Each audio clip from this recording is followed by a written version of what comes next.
Salut, tout le monde. Aujourd'hui, je vous apporte un sujet qui, je l'avoue, me passionne autant en tant que médecin qu'en tant que personne ayant déjà vécu de nombreux printemps. L'auto-exploration et le plaisir personnel comme alliés de la santé et du bien-être, surtout à l'âge mûr.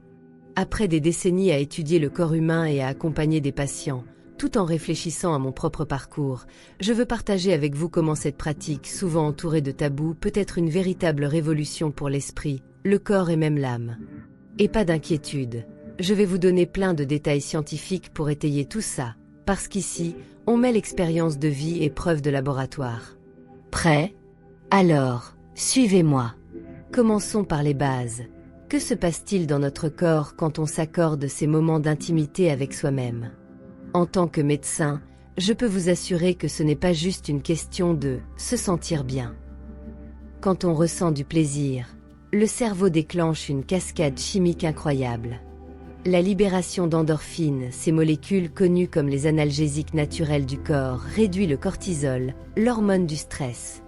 Des études, comme celle publiée dans le Journal of Behavioral Medicine, montrent que cette baisse de cortisol ne soulage pas seulement la tension, mais peut aussi diminuer la perception des douleurs chroniques, comme celle des articulations, que j'ai moi-même ressentie après des années à porter des dossiers médicaux d'un côté à l'autre.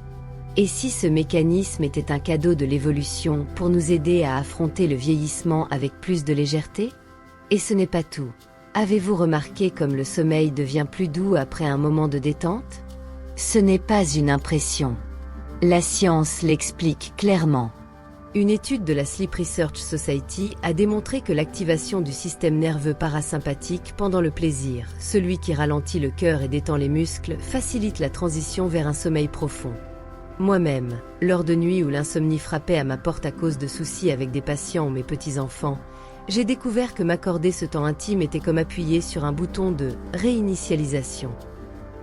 Le corps se relâche, l'esprit se tait, et le résultat est un repos réparateur.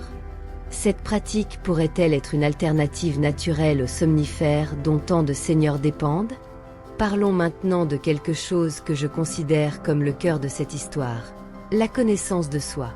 En tant que médecin, je dis toujours à mes patients que comprendre son propre corps est la première étape pour en prendre soin.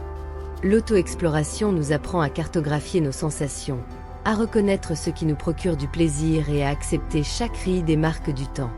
Cela a un impact psychologique profond. Des recherches de l'American Psychological Association suggèrent que les pratiques augmentant la conscience corporelle sont liées à une estime de soi plus solide et à une moindre incidence d'anxiété. Je me regarde, avec mes cheveux blancs et mon histoire, et je vois comment cette habitude m'a aidé à m'aimer davantage. Et si cette connaissance de soi était la clé pour vieillir sans peur de se regarder dans le miroir? Et regardez ça, c'est fascinant. La science a aussi établi un lien avec des bienfaits physiques très spécifiques. Par exemple, la libération d'oxyde nitrique pendant le plaisir, un vasodilatateur naturel, améliore la circulation sanguine. Une étude du Journal of Sexual Medicine a indiqué que cela peut réduire la tension artérielle et même soulager les douleurs liées à la tension musculaire, comme celle que je ressens dans le dos après une longue journée. D'après mon expérience, ces moments agissent presque comme une thérapie physique douce. Le corps se relâche, les articulations semblent moins raides. Nos ancêtres, sans connaître la biochimie, avaient-ils déjà deviné cela en valorisant le soin de soi? Un autre point qui m'impressionne, c'est l'effet sur la solitude et la dépression, quelque chose que je vois souvent chez mes patients âgés. La vieillesse peut apporter un isolement silencieux, mais l'auto-exploration active des zones du cerveau liées au plaisir et à la récompense, comme le noyau accumbens.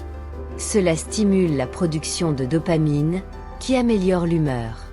Un article de Psychoneuroration a montré que cette réponse neurochimique peut contrebalancer les symptômes dépressifs légers. J'ai vécu des jours où la maison vide semblait pesante, mais m'offrir cette tendresse m'a ramené un sentiment de compagnie avec moi-même. Cette pratique pourrait-elle être un outil sous-estimé contre la mélancolie de l'âge? Et puis, il y a l'aspect cardiovasculaire, que je ne peux ignorer en tant que médecin. Des études de l'American Heart Association indiquent que la libération d'endorphines et la réduction du stress chronique ont un effet protecteur sur le cœur, diminuant la tension artérielle et améliorant la fonction des vaisseaux sanguins. C'est précieux pour ceux de mon âge, quand le risque d'hypertension augmente. Je me demande, et si cette habitude simple était un secret pour garder un cœur qui bat fort, même avec les années qui pèsent? Les hormones entrent aussi dans la danse. L'équilibre hormonal est crucial à l'âge mûr, et le plaisir stimule la production d'estrogène et de testostérone à des niveaux qui maintiennent la vitalité. Une étude de l'Endocrine Society a montré que cela peut même améliorer la densité osseuse et l'énergie générale. Je le ressens dans la pratique.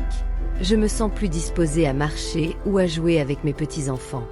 La nature a-t-elle conçu cela comme un mécanisme pour nous garder jeunes à l'intérieur?